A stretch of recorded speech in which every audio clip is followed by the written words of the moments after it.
Jam Villanueva tagumpay sa pagwasak kina Maris at Anthony, milyones na wala, pag-usapan natin yan. Pero bago ang lahat, kung di ka pa nakasubscribe sa ating channel ay huwag kalimutan mag-subscribe para lagi kang updated sa latest chika. Naniniwala ang maraming netizens na talagang pinlano at pinag-isipang mabuti ni Jam Villanueva ang pangwawasak kina Maris Racal at Anthony Jennings. Bilib daw sila sa naisip na estilo ni Jam para makaganti sa kapamilya love team at ipahiya ang mga ito sa buong mundo na hindi halata ang pagiging bitter niya sa panloloko sa kanya ng dalawa. Nagtagumpay daw ng bonggang-bongga ang dating girlfriend ni Anthony na makuha ang simpatsya ng publiko at madurudge ng gusto ang aktor at si Maris at kamuhian ng mga tao. Siguradong napakasaya raw ngayon ni Jam dahil successful ang kanyang revenge plan dahil bukod sa nasira niya ang relasyon ni Maris at Anthony, marami ring endorsement na nawala sa kanila.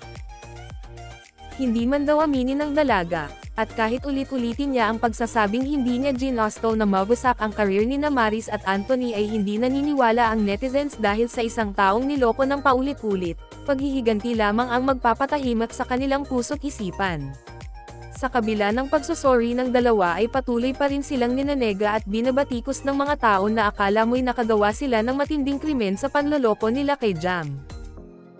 Sure kaming milyones ang nawala kina Maris at Anthony sa pagkansela ng ilang kumpanya at serbisyo na kanilang ine-endorso.